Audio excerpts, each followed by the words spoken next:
Hey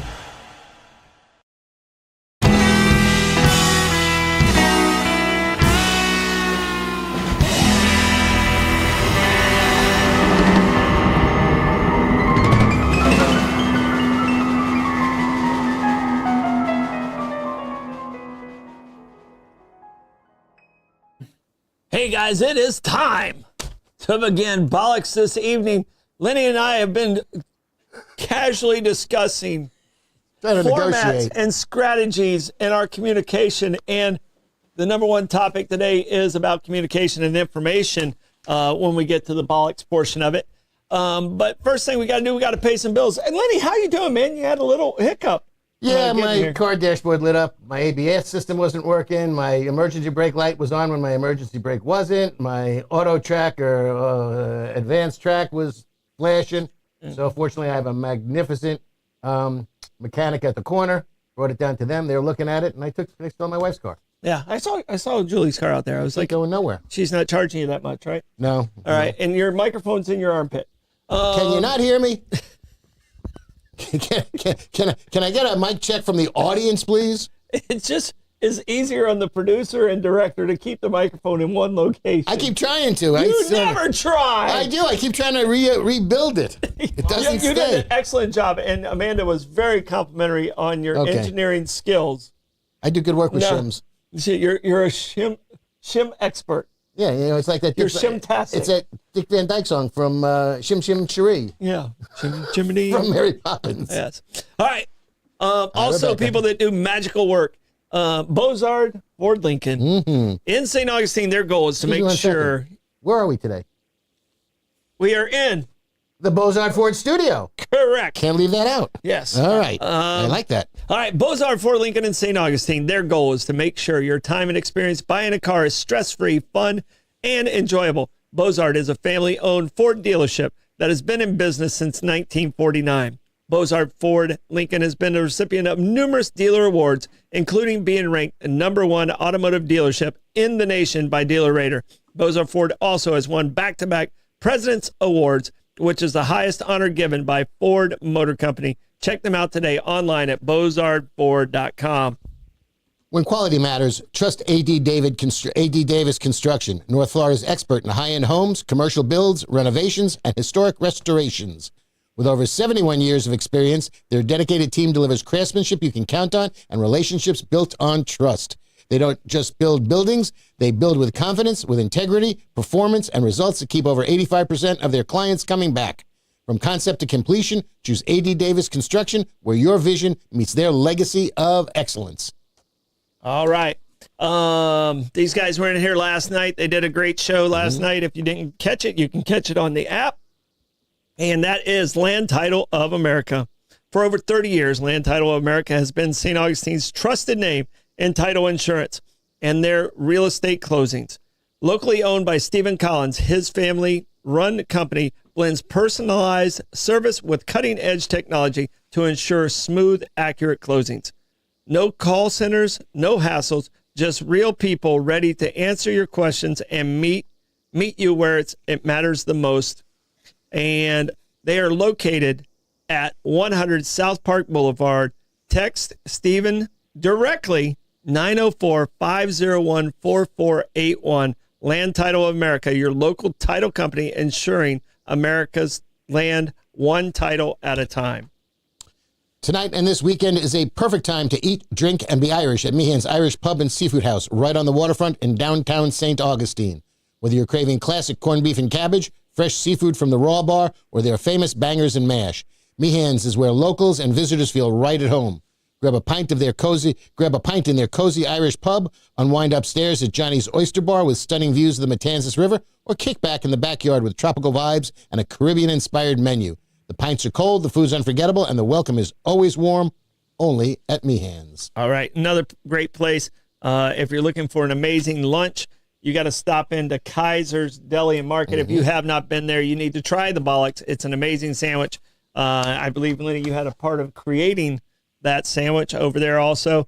Other sponsors, St. Augustine Distillery, Citygate Spirits, A to Z Roofing and Waterproofing, Anastasia Diner, Moultrie Creek Diner, Mr. Electric, Brightway Insurance, St. Augustine Pirate Museum, Anastasia Construction Group, Solar Stick, Abear Kresge and Associates, and Powell Heating and Air.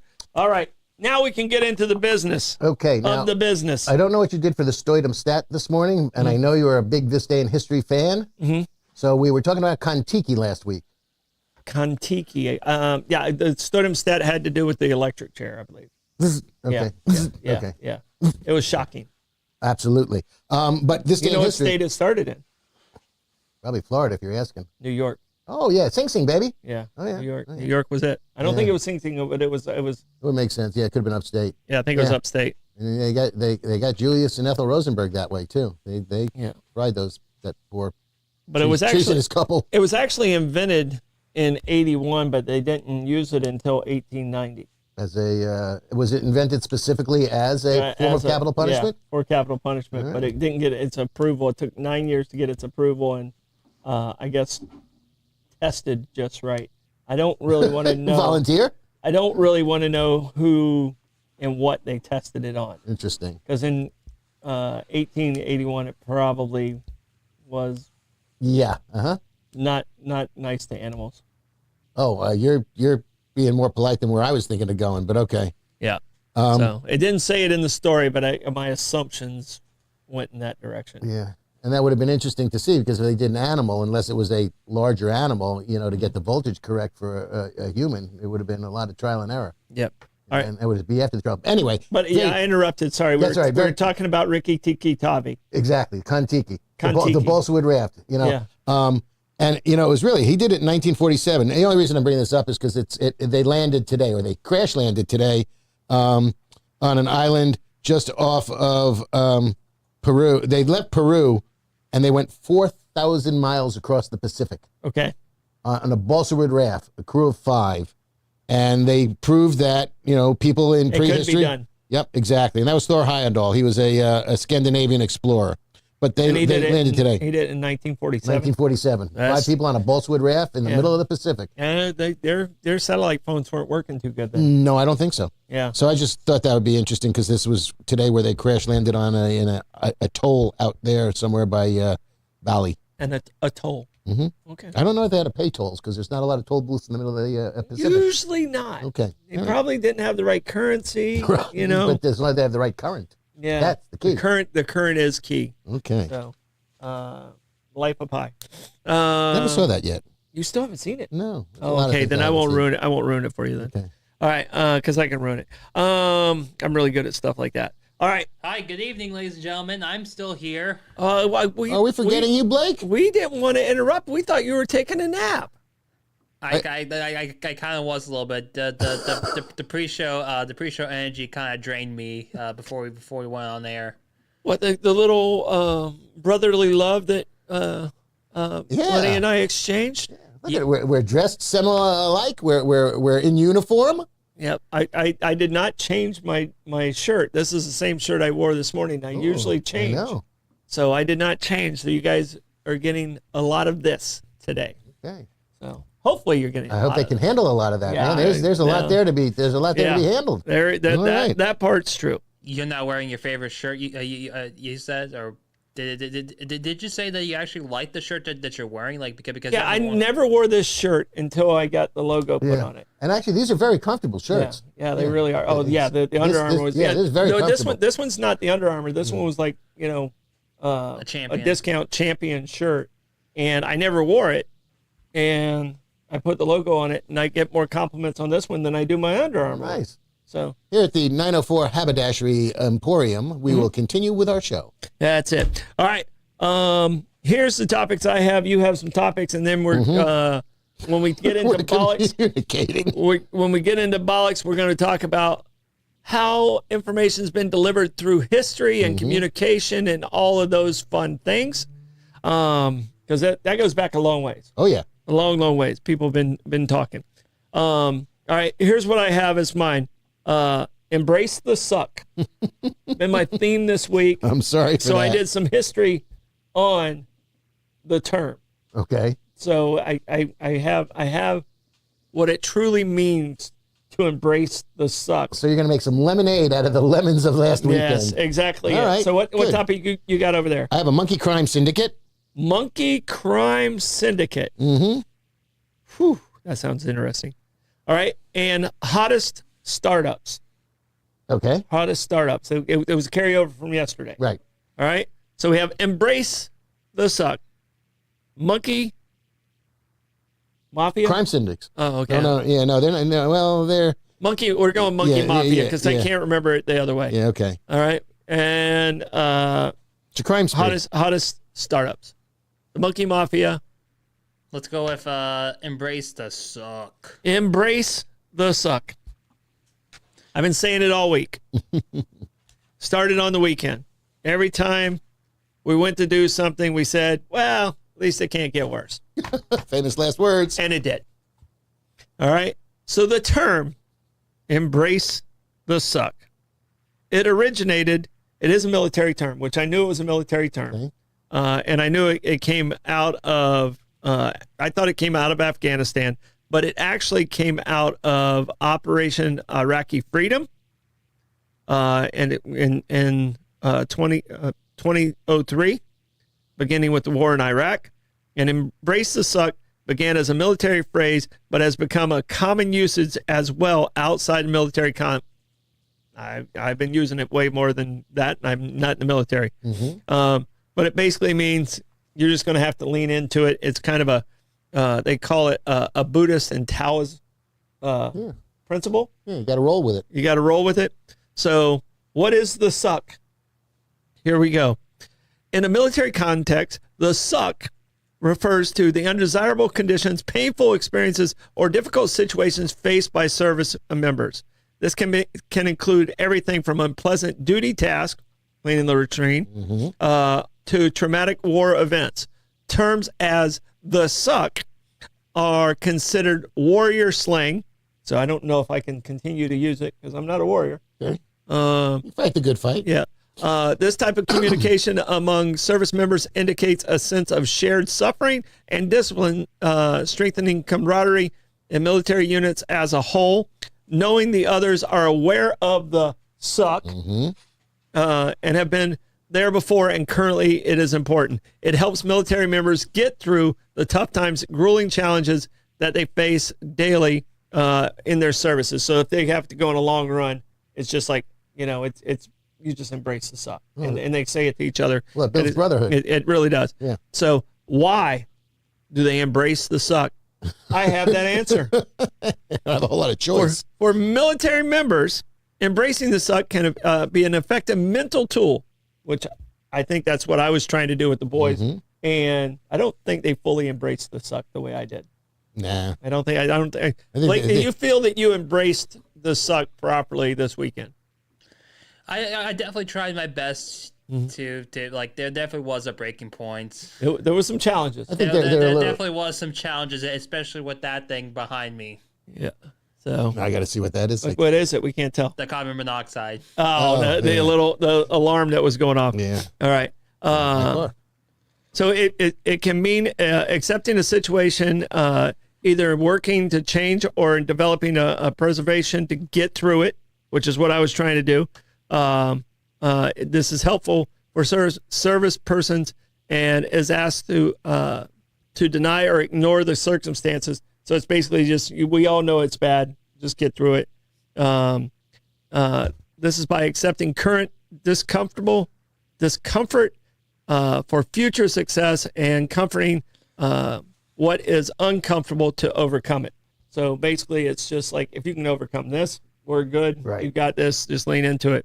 All right. I think Blake and Aiden may be a tad young to appreciate the perspective involved in getting past this, or realizing that, there's always another shoe that could drop. So, Yeah. No, this is what we went through this weekend was 100%, between the rain and the, it was a multitude of issues. Yeah, it was 100%, not third world problems, not second world problems. Right. It was a first world problem. Right. All right. These benefits include discipline. This phrase gains strength, discipline among individuals and units, so they have the drive and motivation to overcome challenges and hardships. Mental toughness. All right. This idea can encourage service people to push past barriers, both psychologically and physical, to remain determined and resilient. Perseverance. This concept can foster an attitude of continuing forward and never giving up. That one might be my 904. Perseverance might be my 904 moment tomorrow. Your my 2 cents? 2 cents. There you go. Cool. Okay. Adaptability. This is my MTA. Make the adjustment that I talked about. This phrase can inspire people to understand that others have gone before them, so they can improvise, adapt without giving in. All right. And then I didn't realize there was a movie, Welcome to the Suck. Really? By Jake Gyllenhaal. Gyllenhaal? Jack Gyllenhaal. Yeah, Jake Gyllenhaal. Yeah. So, and it was Welcome to the Suck. There are variations of the phrases embrace the suck, but they all reflect the same meaning. You know, so you having to put up with me, I appreciate you. I embrace it wholeheartedly. The suck. Well, so, you know, around here we've got, you know, a couple other military acronyms. You know, you've got snafu and FUBAR. Yes. Two also things that you need to, you know, embrace as you go along. Yeah, that's it. Hopefully things don't get too FUBAR around here. No. So. And you know, we were talking about chaos the other day. It's always snafu. Snafu's real. Yeah. Snafu's going to happen. That's why when you have the snafu, you got to embrace the suck. That's exactly to get right. through the snafu. Yep. Blake, do you know what a snafu is? Yes, it's basically just like a mistake or like something like a simile to that, All right. or like a synonym to it. It is an acronym and it stands for. Situation normal, all fucked up. Yep. Okay, I didn't know it was an acronym. Okay. Yeah, it's an acronym that basically situation's normal, all fucked up. And your RV was FUBAR. Yes. Got that one? It wasn't that bad. Okay. Yeah, it wasn't beyond all recognition. All repair. Okay, all recognition. Yeah. I mean, and that the R can be recognition or repair. Repair, exactly. Yeah. So I was going with repair in this case. FUBAR. That's what that Yep. stands for. But they are useful. Yeah. You know? So I think we are there. What was the topic? I want to hear about this monkey mafia thing. This is fascinating. Absolutely fascinating. You know, monkeys is smart. And these monkeys in particular are crafty and evil. There's a cliffside temple in Indonesia on the island of Bali that had been closed to tourists for many, many years. And this thing happened, you know, with the priests and the other people that were there taking care of them. But they opened up to tourism. Mm-hmm. And there is a group of long-tailed macaques that live on this temple. And they are treated as temple idols, you know. They're part of the temple. They're sacred. They're revered. They have monkey handlers. But at the Uluwatu temple, where people will go to see the traditional fire dances, the monkeys have banded together and organized to the fact that they're freaking like the urchins in Oliver. Okay. You know? You're standing there minding your own business. Bless you, Blake. And a monkey will grab your sunglasses off your head and make a bolt for it. Or they'll take your cell phone out of your hand. Yeah. They're not interested in scarves. They're not interested in low-value items because this will now precede a negotiation. Oh, then you have to do the trade. With the monkeys. First, you got to catch them because the monkeys will go right over the side of the cliff and they'll bolt. So you got to keep your eye on where your monkey's going. Okay. They go up into the trees. They hop from tree to tree. There are specific monkey handlers at this temple that will help you negotiate because the monkeys will trade your cell phone or your sunglasses. So are the monkey handlers in cahoots with? I don't think so because, you know, I mean, they might get a tip for saving a cell phone or a pair of sunglasses because they're big on grabbing prescription sunglasses. But there's 600 monkeys there, man. This is not a small operation. Mm-hmm. This is serious mobsterism. Yeah. This monkey mafia. And where exactly is it? On Bali. Bali. In Indonesia, Okay. yeah. All right. And the monkeys can tell between something of value and something of no value. So they'll go for smartphones, prescription glasses, or wallets, but they'll completely ignore hats, flip-flops, and hair clips. Yeah. No interest for them. And when they get it, you know, and people studied this for years. It took hours and hours and hours of footage to see what the heck was going on. So the monkeys exhibit an unprecedented economic decision-making process. Yeah.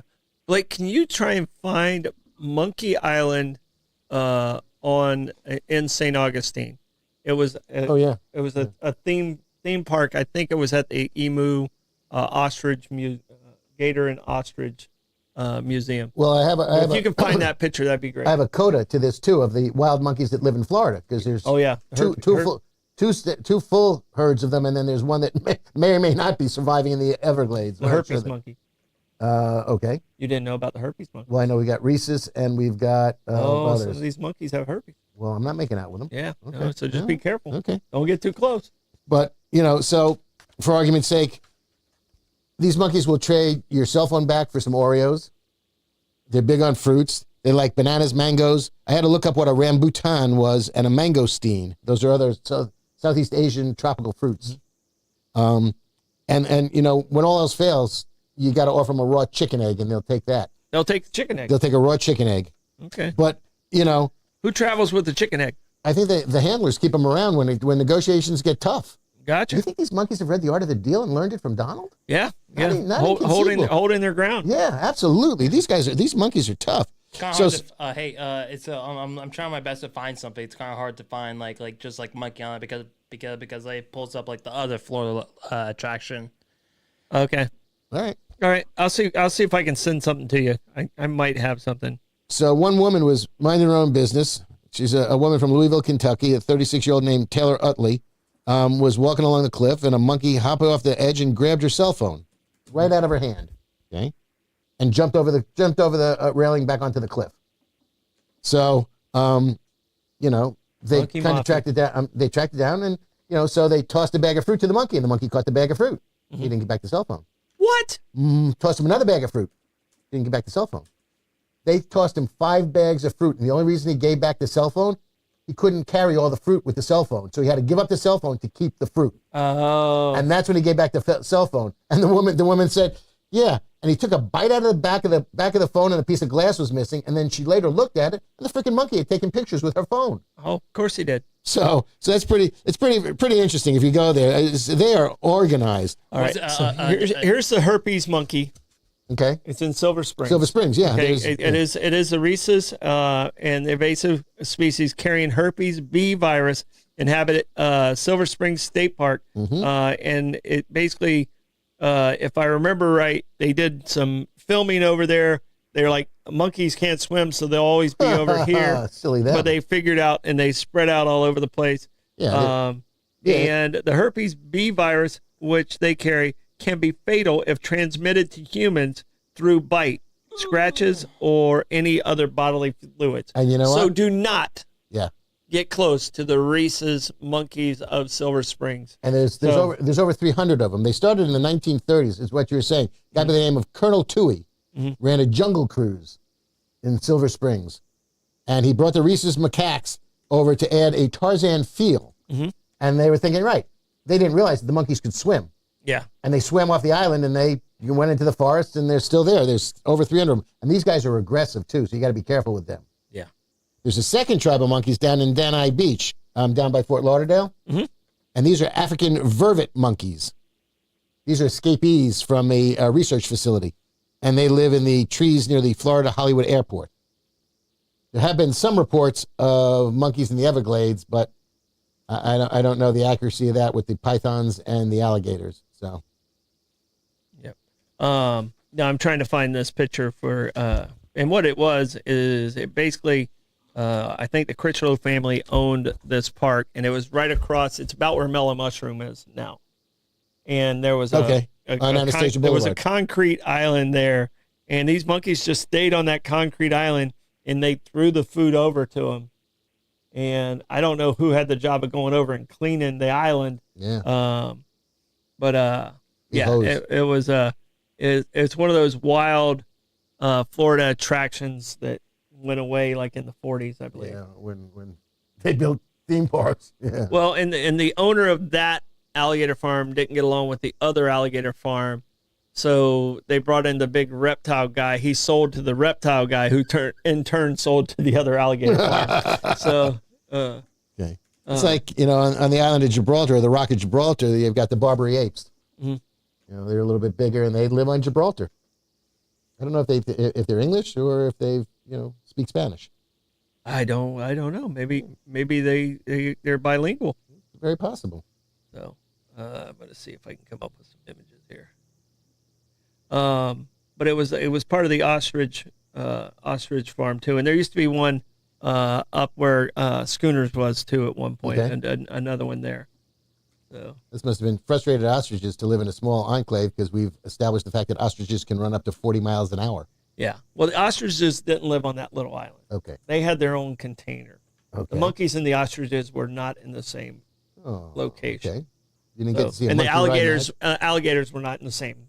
There were. There's a lot of segregation going on Yes, there. there All was. There was. Okay. It was separate but equal. right. Okay, that's good to know. No, but I couldn't find it. But if you guys find one, we'd love to see it. I'm trying to find I'm finding the ostrich one, but I can't find the monkey island. So, all right. What I have hottest startups. What other one do you have? I have a very interesting story about a sports memorabilia theft. All right, let's go with that one because my startups ones. I'll give you the top 5 startups, and then we'll be done with that. Fine. Because, and I don't know 3 of the top 5. All right, Instacart is number 1. All right, Instacart's number 1. It has 100 employees, worth $100 million in California. 100 employees would be full time because I think Instacart is the network. It's a gig employee. Yeah, Okay. yeah, it's a gig employee. So not including all the drivers all over. All right. I don't know what this is. SUJA juice, soja juice, soja juice. I think soja is a Korean beverage, like a Korean beer type of spirit. Is that what it is? Soja is, yeah. It says it's beverages. Yeah. So I assume by the juice it was some type of beverage, and they're really starting to shoot up. It's becoming very popular. If you watch any K dramas, they're all chugging soja. Okay. Ad Boom, and it's ADBOOM. Ad Boom Group. They're an IT and software. They're ranked number 3. Okay. Precision Frac. Ooh. It's in Texas. All right. We know what they're doing. What are they doing? Probably It says fracking. it says capital goods. Huh. So it doesn't say oil. It says capital goods. Maybe they sell to the frackers. Yeah. And number 5 is Carvana. Yeah, which All is right. big. Yeah. And I didn't know the next one until I got to Bay Brands, the beverage brand, the juice. BAI. Bay? Bay? B-A-I. Is it Bay? Yeah. Yeah. It's by, I think. And they're ranked number 13th. So, Yeah, I'm not sure what their flavors are, but I've seen that somewhere. yeah. Here they are. Carvana. Yeah, that's them right there. Thank you. Carvana is their stock does very well. So that was one list. So I was like, okay, there's always, I wanted to see if the 2 got on the same list. Not one in the top 5 of this one was in the top 5 of this one. Okay. All right. Which, I don't think any of the top 10 were duplicated. So. And that doesn't distinguish think- between public and private companies. No, it doesn't. All right. So the number 1 on this list is a group called Ramp. RAMP? Ramp is a finance automation platform, provides corporate cards, expense management, and payment solutions. They're in New York City. They have about 675 employees. Number 2 on this list, Blake, you're going to enjoy this, is Liquid Death. Yeah, I saw that The someplace. canned yeah. beverage company, sells water and tea, and it's in Los Angeles. It has 200 full-time Drinking some employees. Right now. There you go. You're drinking it right now. So, Get them to be a sponsor. yeah, we need them in here. Try my best. All right. This company seemed interesting. Number 3 is called Whatnot, and it's a live stream shopping platform for collectibles ranging from trading cards to sneakers. I've never heard of this. Blake, have you heard of this? What was the name of the company? Called Whatnot. And No. and the reason I read this and you had that story, Yeah. and I was think that's what took me. Okay, let's get this out of the way. Yeah. So Whatnot was the most interesting company. They have 425 employees in Los Angeles. And Operators are standing by. yeah, they're just right there for you. I wonder if I can sell my baseball cards. But that was the only one that was really interesting on this list. And Seamless AI was number 10 out of Ohio. Automation software platform that helps sales professionals identify new customers. Yeah, because that's what we want. We want those pariahs to have an advantage. Yeah, exactly. All right, but you have a memorabilia story. I do. So Whatnot made me think of that. So what you got? It's really interesting how this thing shakes out. There was a security guard who was a retired police officer named Marcos Thomas Perez, who worked for the Miami Heat. Okay. And he was in charge of their secured area, where they had all their secured equipment room, where they had all their game-worn jerseys and all their memorabilia. And the Miami Heat were collecting all this stuff to open up a Miami Heat museum. And this guy stole hundreds of items. Over 300 items were confirmed that he stole. And when they searched his home, they found most of them there. However, he sold a bunch of them. And it totaled up, he sold a Game 7 2013 NBA Finals jersey that was game worn by LeBron James, and he sold it for $100,000. Guy turned around and had it auctioned at Sotheby's, Gesundheit, and it auctioned off for over $3 million.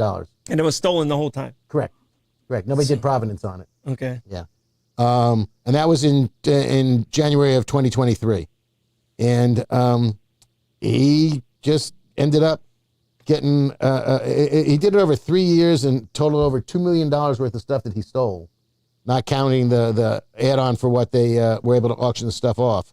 This was very similar to somebody named Brendan Globisky, who stole $5.3 million from Augusta Country Club. Ooh. Including Arnold Palmer's green jacket. Which one?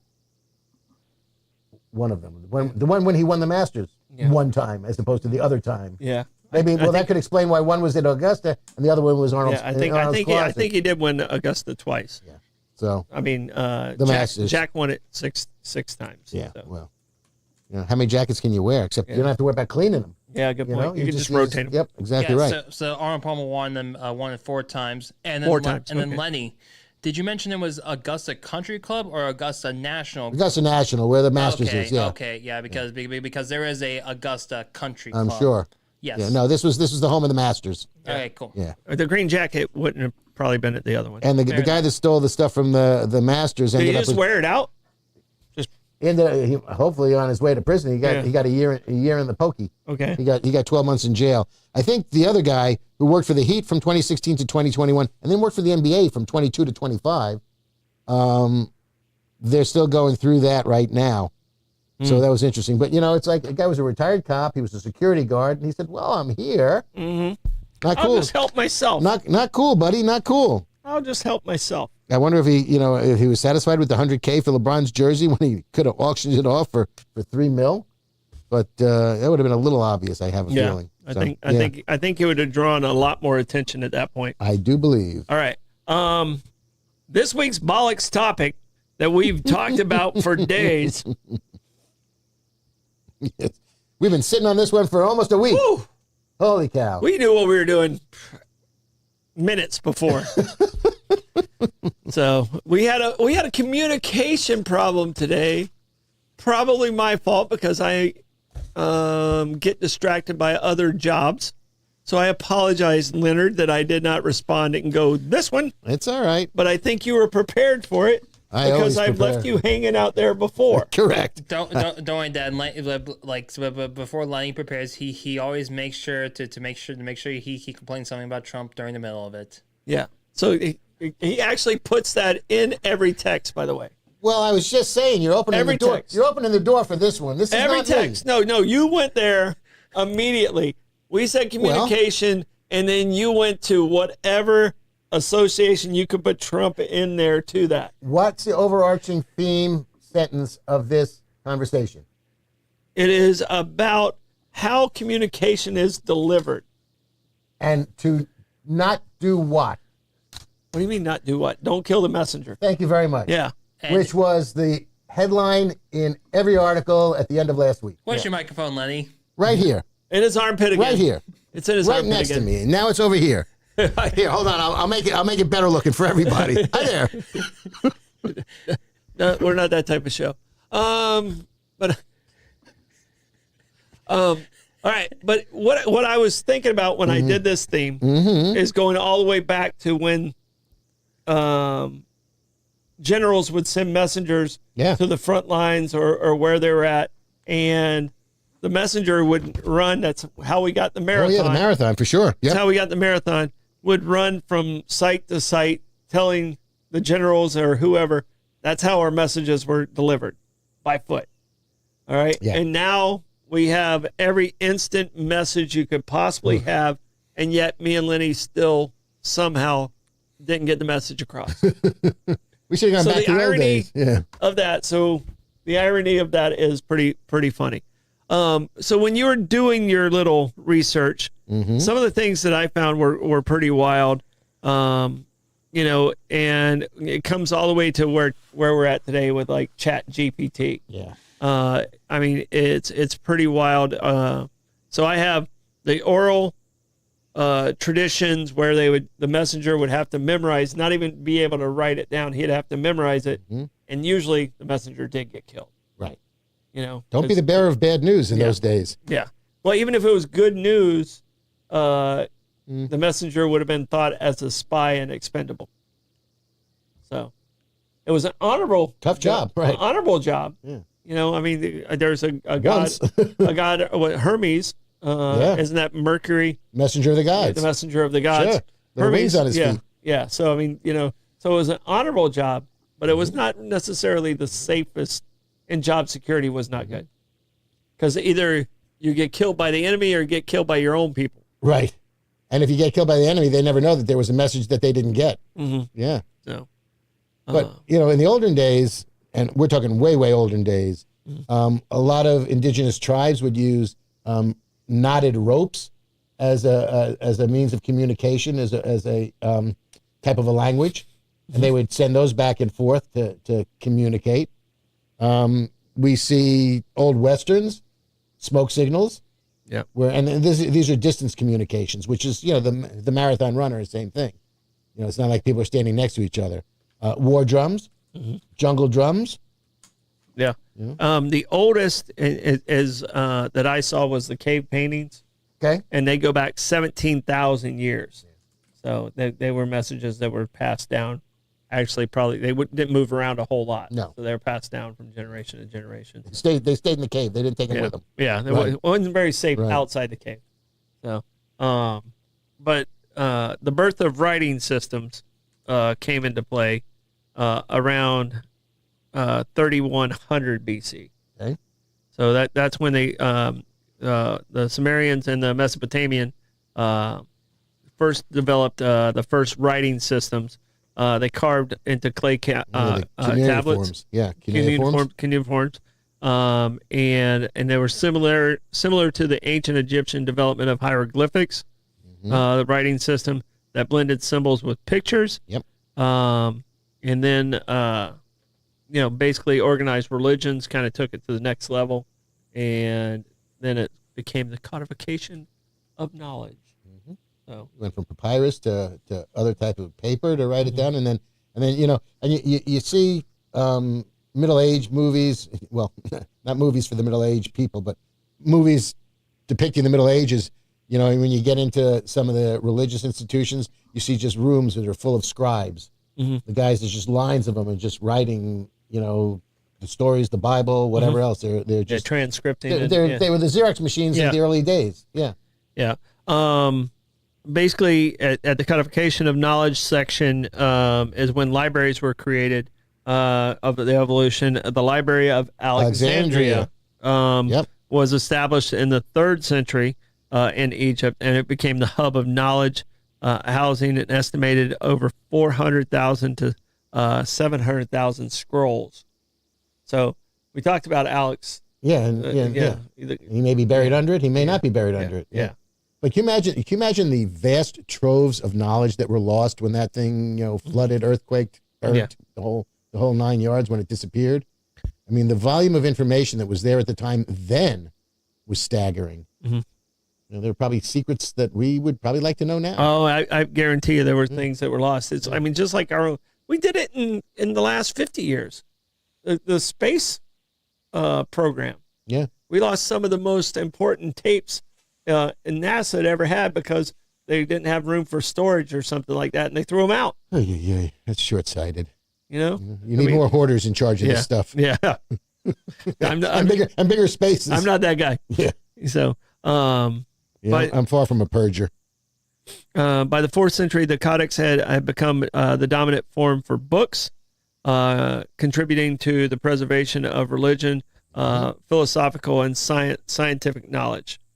So, and then my next big change doesn't take place until 1440.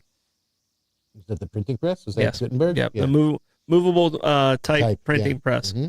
So, and then everything kind of really took off.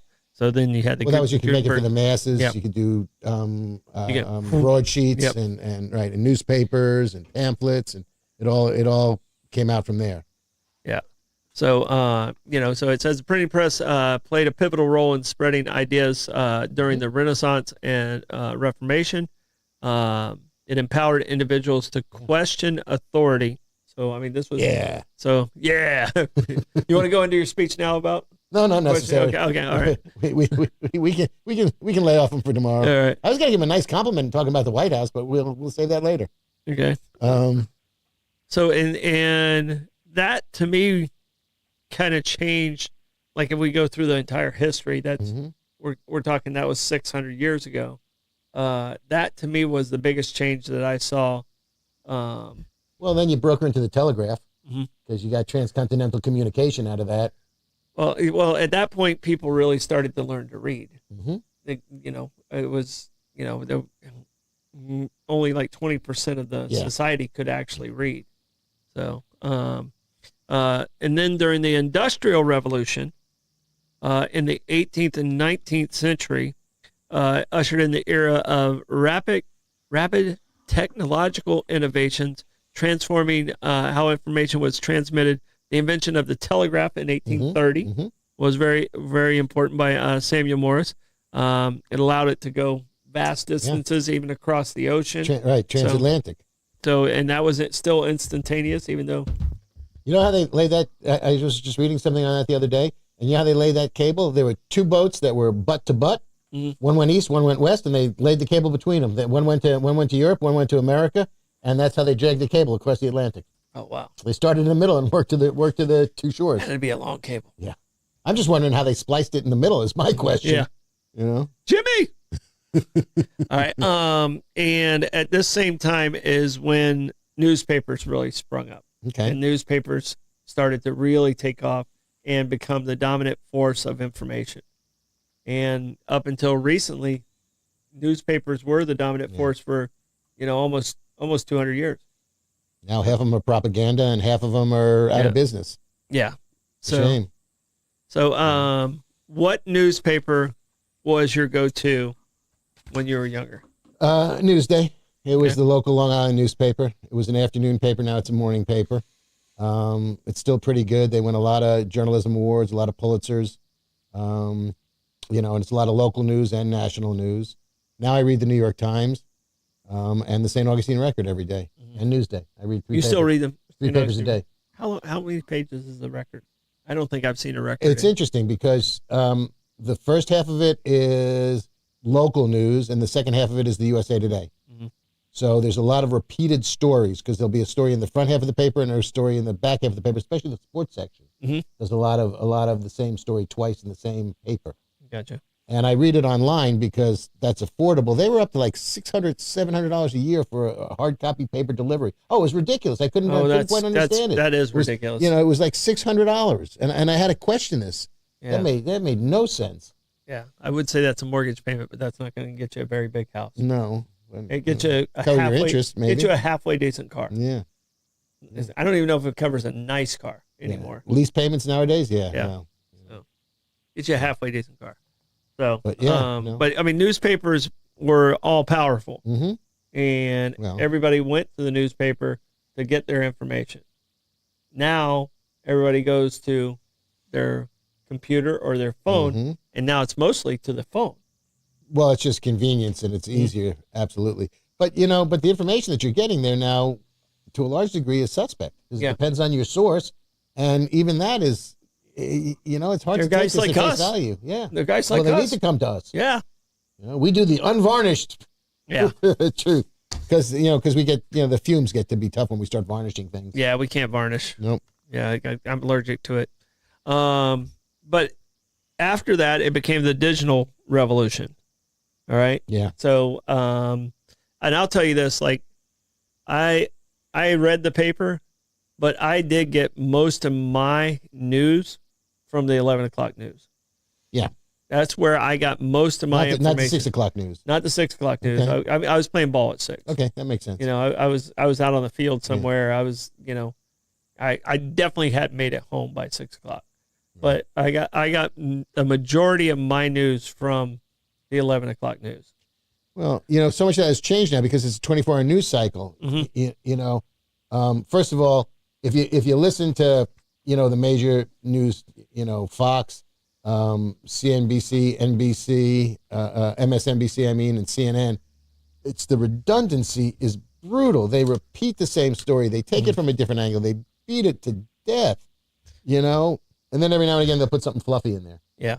And it's the same thing with the evening news. It used to be Walter Cronkite, and he'd give you the unvarnished news, and it was Uncle Walter, and people trusted him. Mm-hmm. And now the nightly news is at 6:30, the national news, and half of that is some uplifting feel-good stories, Mm-hmm. About Steve Hartman going to find a man who plays trumpet for veterans and things of that nature, which is pretty wonderful. Mm-hmm.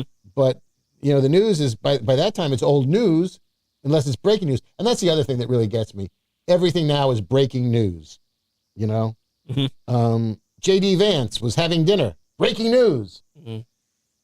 Okay, everybody has dinner. It's like, you got to stop with the breaking news. It's too much sensationalism. That's the clickbait that pays the bills. Yeah. So, I mean, until we can change how those people are getting paid, it's going to get worse. Or, people just and we're subject to that because we're Pavlovian.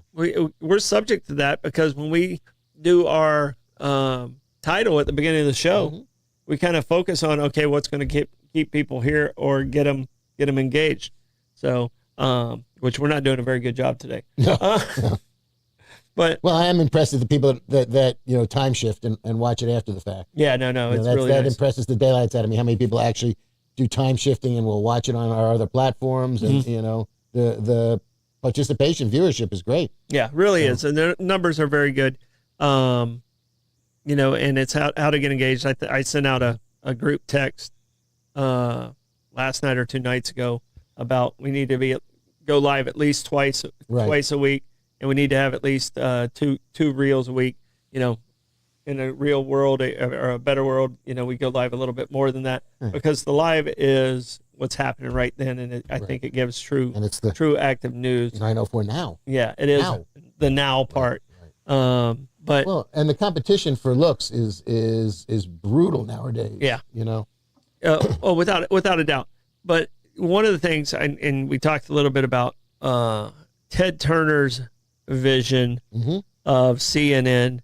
Was scoffed at, was laughed at. Oh, that'll never work. There's not enough stuff out there to do.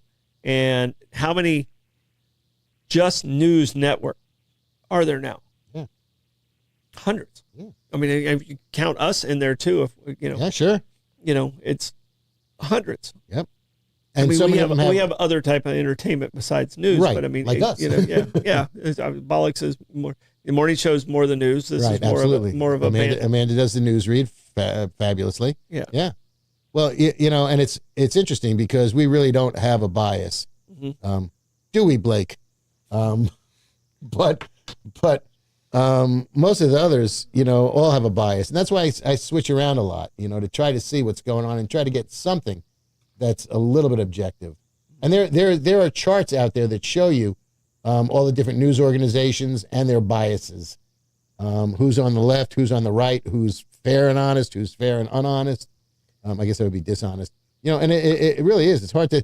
I mean, there are people that are writing papers on this, and getting their doctoral theses on all this stuff. Yeah, and Bobby asked if DeLand had a newspaper. Yeah, it was the DeLand Sun, and I was, the sports writer was somebody I became very acquainted with, and because I was such a small guy and I still competed pretty well, I was kind of like that Muggsy Bogues. Like, okay. I was the dancing monkey player. Yeah. I let off, I ran well, but I was like tiny. Right. I looked like Lupus. But if you felt I was Lupus, I'd usually end up kicking your ass. So, but the sports writers fell in love with my game, and so I was in the paper. I was always Troy Boy Blevins, right? Because I definitely looked like a boy playing against men. But it's hey, Bill. Hi, Bill. Exactly. I don't know Bill, do I? No, I don't think so. But I'll introduce you one day. Hey, hi, Bill. He's not related to the Bears, is he? No, okay. I don't believe so. No, he's related to Gertrude, his mother. Oh, okay. Yeah. But newspapers have died, and now a lot of the information, and even as you're saying, you read the newspaper, but you read it online. You probably read it on the tablet, or you read it on your phone. I would appreciate a hard copy newspaper, but the affordability of the e-newspaper is just so much better. And I negotiate with the Times every time my subscription expires. I negotiate with them and get it down to, I don't know, $8 a month. And I'm doing that's 2 courses. Yeah, that's great. That's fabulous. Yeah. Don't change it on me, New York Times. Yeah, that's affordable. Blake, didn't you get the New York Times for a little bit? Yeah, I did. Or was it? So it wasn't New York Times. But I decided to get like the all day delivery. So I definitely did. It definitely felt weird being like the only kid in high school that brought the newspaper to school. Yeah, you brought that on yourself. As a public service, yeah, I'm not sure that they're still doing it, but they very well may be. If you have a library card for the St. Johns County Library System, that will allow you to get the New York Times, the Daily News. They do. Oh, that's a good service. I'm not sure, not the Daily News, the Wall Street Journal, the New York Times. They will give you the free paper every day. Yeah. Sometimes you have to log, it gets a little onerous that you have to log in every day to get it and go around. But, before I was subscribing to the Times, I could read the Times, the Wall Street Journal with my library card. And that's really I think that's a fabulous service to the library. So, those of you who want to read the papers at home and you have a library card, go to the St. Johns County Library website and look under periodicals or e-papers. And it'll give you there's a whole list of stuff that they give you. Yeah, but I think that's a great system. But Lenny, though, do you really want to read like a modern, like this year's version of the record? Because most of it's just like the regurgitated stuff from like the AP. Well, the record has a lot of local news. They give you a lot of local news. Like I said, in the second half of it is the USA Today. Everybody uses wire services. People don't have stringers. They don't have reporters anymore. Yeah, you were either UP or AP, whichever newspaper you had. I think got Reuters. Yeah, I think the land growing up, I think it was a UP. Yeah.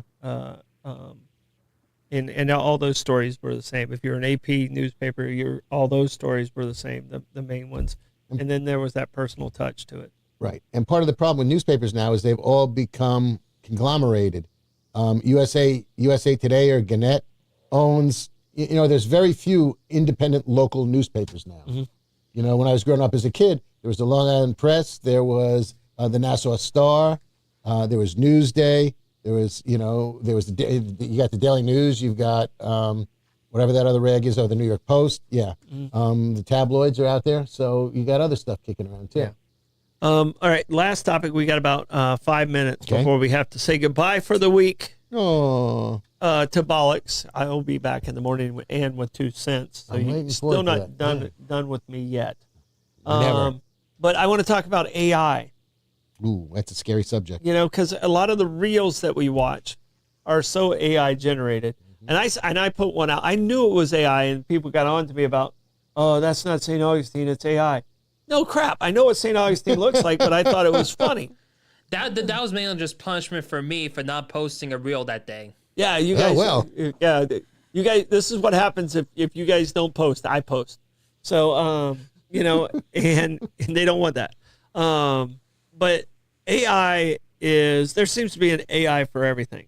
Like if you could, I bet if you put in, show me an AI Lenny remote, they're gonna come up with something. I hope I'd be a little thinner and a little taller. Yeah, obviously. It would be very nice. You couldn't be any more handsome. No, that's not possible. Yeah, you couldn't be any more handsome. Right, dear? Yeah. Bring back my car. Exactly. I'm coming home. And then we'll talk. Right. But do you have a fear of AI? I do. Or do you think AI is beneficial? Yes and no. AI is horribly disreputable now in so many ways. In the fact that if you're on Instagram, next thing you know is Adele is telling you how to lose weight. Sanjay Gupta is telling you how to prevent Alzheimer's. And Joe Rogan tells you everything. Yeah, but is it the real Joe Rogan? No. Okay. No, it's not at all. Yeah. So there's probably more Joe Rogan AIs out there than anything I've ever seen. And they're hard to distinguish from the true people. I watch the whole thing and then I got to go Google, did Sanjay Gupta really say that? No. Well, Thank you very much. How, it's, I don't know if these are offshore places. They must be like in China, whoever's doing this. They're all medical scams or quick fixes or miracle drugs or, drink your lemon with your salt, with your pink Himalayan salt and lemon in water, and you'll drop so much weight that you're going to have to stop doing it because you'll disappear. And it's, I don't know how these celebrities are. They've got to have somebody on retainer just suing the shit out of these people. Well, I can tell you, Judd's relationship with Kevin, there is an AI out there of him that he showed to me, and I've spent a little bit of time with him, so I can usually tell. Mm-hmm. I had a really tough time. I was like, I know that's not him, but, because of the product it was pushing, I knew it wasn't him. But it was just like, wow, that looked so authentic. Yeah. And the way they randomly pick celebrities to represent their company. And, it's not nowhere near. And there's, like you said, there's no repercussions of these Chinese companies. Right. And AI is getting faster and better. You used to be able to look at an AI picture and say, oh, she's got 2 earlobes, or he's got 3 thumbs and things like that. Or there was a fold in the flesh, or there was a bad shadow. Mm-hmm.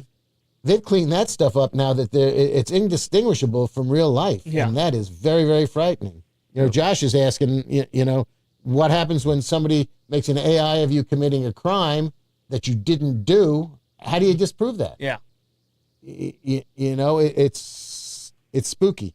Yep. It's really spooky. It is a genie that is out of the bottle, ain't never going to get back in the bottle, and it's fear. It's and for the people in St. Augustine, if you don't want to get confused with AI, learn to say it's Michlers, not Micklers. Okay? So, and it's Hippolyta. Yeah, I had to watch the end of the Wonder Woman movie 4 times because they intone her at the end of it, and I keep going back to, but it's Hippolyta, not Hippolyta. Yeah, right. Not Hippolyta, yeah. I think Hippolyta. Because there's one scene at the very end of it where Gal Gadot is there and she saves the world or something. She's hideous. Yeah, what a shame. Yeah. I'm sorry you feel that way. She's hideous. Okay. Yeah. But she is a Wonder Woman. Well, yeah, I'm glad she stopped stalking me finally. Well, yeah. Rebecca scared her off. It was awkward. I was like, Rebecca, Gal's calling again, and Yep. she's like, speaking Hebrew? Invite her over. No. Yeah. And she spent time in the military. IDF, absolutely. Yeah. She was a soldier in the Israeli Defense Force, no doubt about it. But at the end of that movie, she intones, by the graces of Hippolyta. So, I can mispronounce many words. Yeah. Very often. Yeah. All right. That's the end of our show. That's the end of our week. Yeah. We're going to go to mach-e's tonight and support those guys, support locals, and talk about possible trivia that's going to start next month over there. Very exciting. On Wednesday nights. Very exciting. So we're excited about it. Yep. And we're going to kind of finalize that. And I know Freddie's been working on some new dishes, and he's got his pizza oven humming, and and they make a nice Negroni over there. Yeah. And it is Coley, not Cooley. Yeah. Or it's Cooley, not Coley. So I said it backwards. Is it George, the ghost at Not ghost Clooney. at Scarlet's? Yeah. That's George Cooley. Cooley. Yeah. So, One-Eyed George. and how do they misspell Pellissier? With else two can you E's? spell it? Yeah. I don't know. I wouldn't I put don't know two how E's you in there, but I can't. But see, but don't go by me. I'm a very poor speller. All right, guys. We want to say thank you. If you would support all our amazing sponsors out there, we appreciate it. Share if you would, so other people can laugh and learn and scratch their head. What the heck these two old guys are doing? When we figure it out, we'll let you know. Yep. Bye bye.